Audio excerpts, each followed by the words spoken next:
पिछले वीडियो में हम लोगों ने जाना कि मॉडल्स यानी मॉडल ऑक्सिलरीज क्या है और साथ ही कैन का यूज़ किन किन स्थितियों में किया जाता है। इसमें हम लोग कैन के पास्ट टेंस रूप के यूज़ को हम लोग जानेंगे। तो यूज़ ऑफ कुड का प्रयोग कैन के पास्ट टेंस फॉर्म के रूप में किया जाता है। इसलिए इनडायरेक्ट नरेशन में कैन की जगह कुड का प्रयोग किया जाता है। जैसे डायरेक्ट स्पीच में अगर कहते हैं he said I can teach English, तो वहीं पर कहेंगे कि he said that he could teach English. इसके बाद इनडायरेक्ट स्पीच में जैसे हम लोग कहते हैं कि Ram said to Shyam I can help you, वहीं इनडायरेक्ट स्पीच में हम लोग कह सकते हैं कि Ram told Shyam that he could help him. To express past ability, भूतकाल में निहित क्षमता बताने के लिए यानी बीते हुए समय में क्षमता को बताने के लिए कुड का यूज़ किया जा सकता है। जैसे कहते हैं he could get a job, यानी वह नौकरी पा सकता था। तो यहाँ पर है कि नौकरी पाने की क्षमता उसमें पहले थी। जैसे he was able to get a job, मतलब पहले वह नौकरी पा सकता था, इसके लिए कुड का यूज़ किया जाता है। When I was young I could eat 20 lobes of bread, तो यहाँ पर भी वह एबिलिटी को बतलाता है कि जब वह युवा था तो वह ब्रेड के 20 लोब्स यानी कि 20 पीसेस जो हैं वह खा सकता था। When I was young, I was able to eat 20 loaves of bread. Could से पास्ट एबिलिटी का एक्सप्रेशन होता है, यानी was, were plus able to, लेकिन इसमें निगेटिव मीनिंग भी इम्पिल्ड रहता है। जैसे अगर कहते हैं कि ही कुड हेल्प मी, मतलब वह मेरी मदद कर सकता था, लेकिन वास्तविकता होती है कि वह मदद कर सकता था लेकिन उसने मदद किया नहीं। तो यहाँ पर निगेटिव मीनिंग भी आता है, निगेटिव मीनिंग भी शामिल होता है। जैसे कहते हैं she could pass the examination, वह परीक्षा पास कर सकती थी लेकिन उसने पास नहीं किया। तो बीते हुए समय में क्षमता को बतलाते हैं तो उसके साथ साथ उसका निगेटिव रूप भी सामने आता है कि वह पहले तो कर सकता था लेकिन अभी नहीं कर सकता। तो इन एग्जाम्पल से यह स्पष्ट होता है कि कुड से नेगेटिव मीनिंग का एक्सप्रेशन कैसे होता है। इसलिए जहाँ नेगेटिव सेंस नहीं व्यक्त करना हो वहाँ कुड की जगह पर मैनेज टू या सक्सीडेड इन का प्रयोग करना ज़्यादा अच्छा होता है। जैसे ही मैनेज टू एस्केप, इसका मतलब होगा कि he was able to escape. They succeeded in solving the problem, तो इसका मतलब होगा they were able to solve the problem.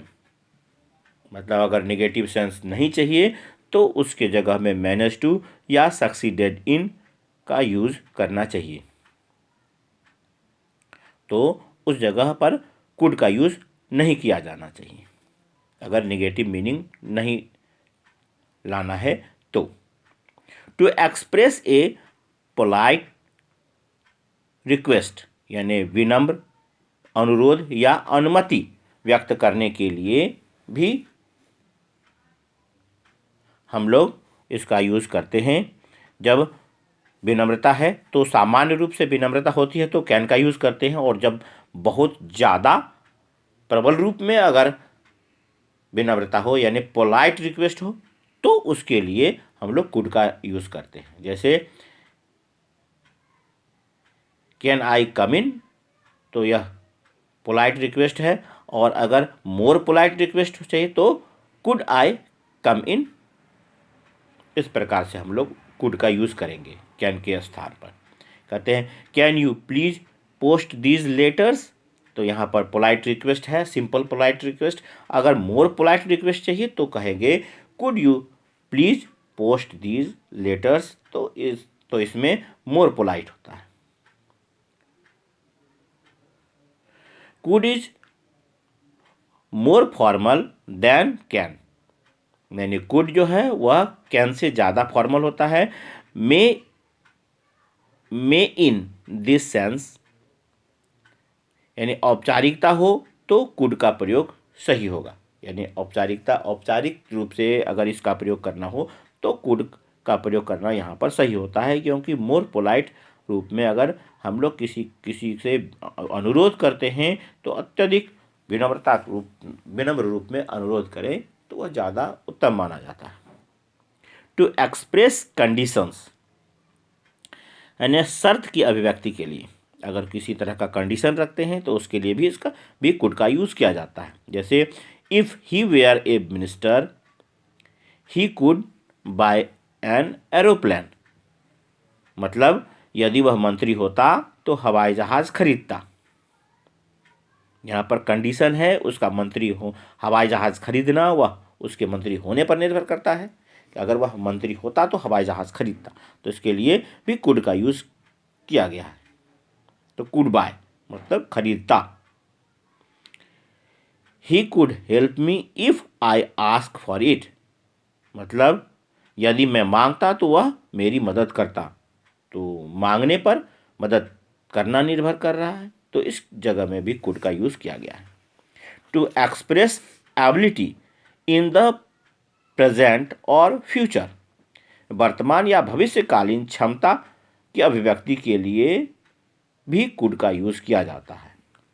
जैसे कहते हैं you could of course do well if you study regularly, यहाँ पर फ्यूचर टेंस को दिखलाने के लिए, यानी यदि तुम नियमित अध्ययन करोगे तो बेशक अच्छा करोगे। तो यह you could of course do well, तुम अवश्य अच्छा कर सकते हो अगर तुम रेगुलरली स्टडी करोगे। You could solve this problem in no time, मतलब प्रेजेंट टेंस में तुम अतिशीघ्र इस समस्या का समाधान कर सकते हो, यानी अभी वर्तमान समय में। तो प्रेजेंट टेंस को दर्शाने के लिए भी कुड का यूज़ किया जाता है। जैसे sorry I couldn't help you now, तो मतलब माफ़ करेंगे मैं आपकी मदद नहीं कर सकता। तो इसमें प्रेजेंट समय में जो है हेल्प को दर्शाने के लिए भी कुड का प्रयोग किया गया है, यानी मैं मदद नहीं कर सकता।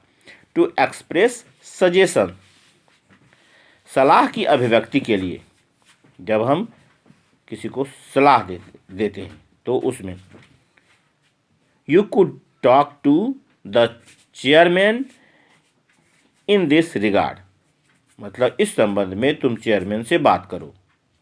तो कहने का अर्थ है कि यह सजेशन अगर किसी को देते हैं तब कहते हैं यू कुड टॉक, तुम्हें बात करना चाहिए। तो इस सेंस में भी हम लोग कहते हैं किसी को सजेशन देते हैं तो कुड का यूज़ करते हैं।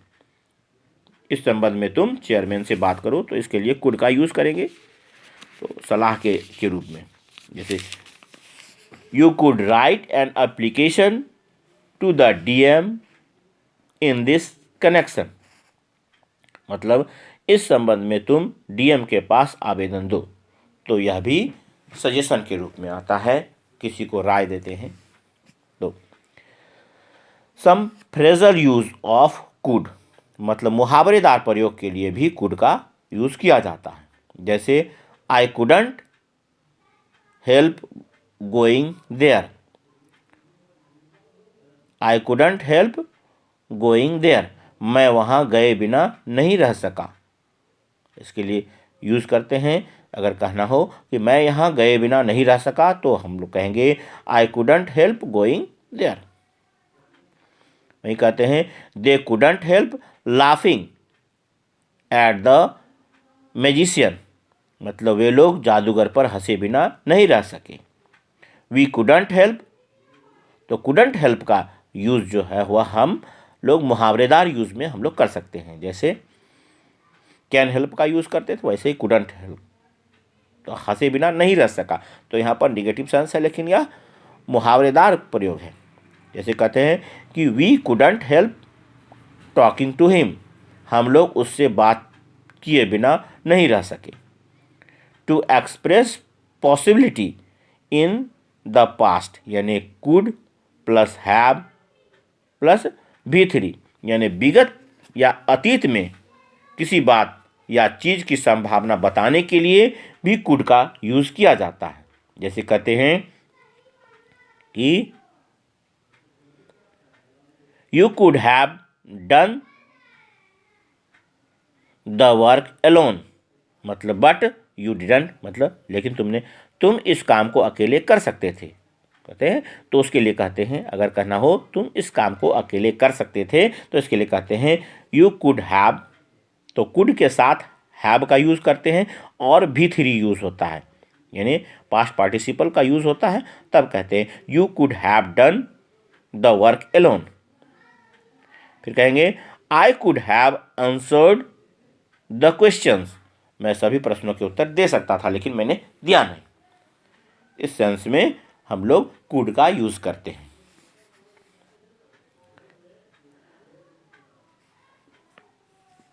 इसके बाद है use of may to express possibility, यानी संभावना व्यक्त करने के लिए मे का प्रयोग हम लोग करते हैं। किसी भी चीज़ की संभावना हो तो मे का यूज़ किया जाता है। जैसे इट मे रेन टुडे, आज वर्षा हो सकती है, यानी it is possible that it will rain today. अगर कहें कि सी मे कम टुमारो, तो इसका मतलब होगा कि it is possible that she will come tomorrow, मतलब संभव है कि वह कल आ सकती है, तो वह मतलब वह कल आएगी, ऐसा संभव है। तो संभावना दर्शाने के लिए, पॉसिबिलिटी दर्शाने के लिए हम लोग मे का यूज़ करते हैं। They may be watching a movie, वे लोग संभवतः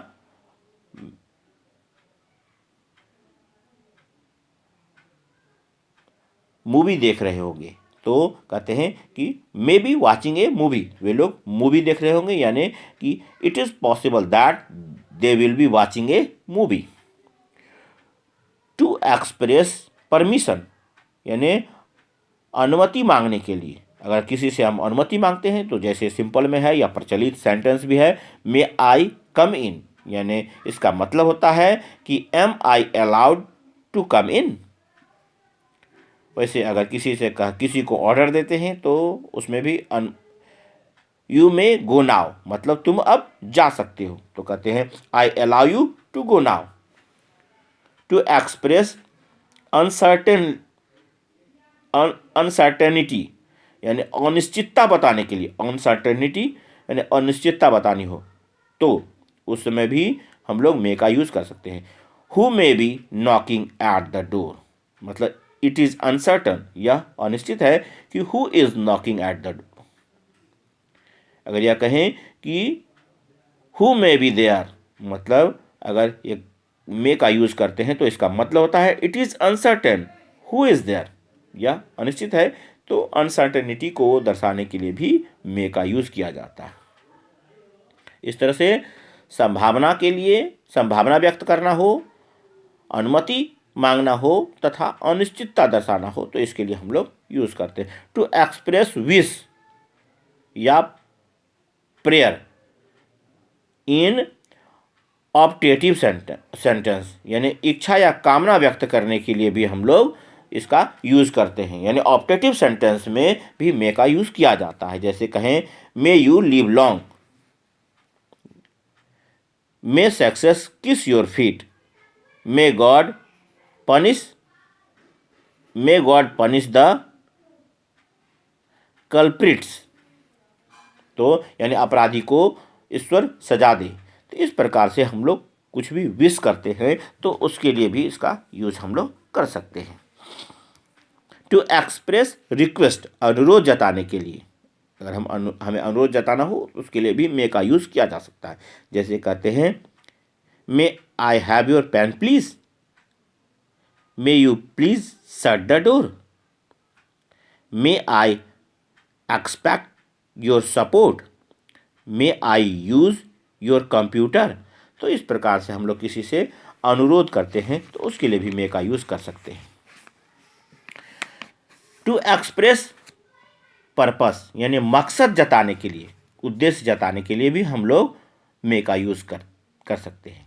जैसे Tinku is working hard so that he may succeed.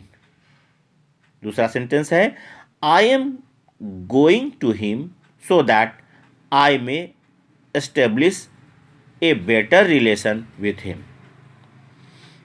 तो अगर मकसद जताना हो तो भी मे का यूज़ कर सकते हैं, यानी वह अच्छा कर सकता है तो इसके लिए भी जो हम मे का यूज़ कर सकते हैं।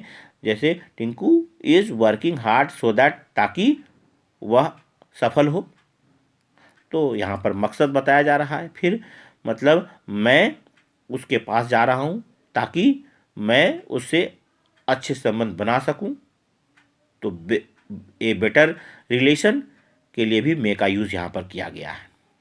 भैया I am going to him so that I may establish a better relation with him. तो मे का यूज़ करते हैं इन सेंस में भी। टू एक्सप्रेस ऑफर, प्रस्ताव या पेशकश देने के लिए, किसी को ऑफर करते हैं कोई चीज़ या पेशकश करते हैं तो उसके लिए। जैसे कहते हैं may I help you, may I solve this question, may I do something for you, may I lift your box. तो ऑफर देने के लिए भी हम लोग मे का यूज़ करते हैं।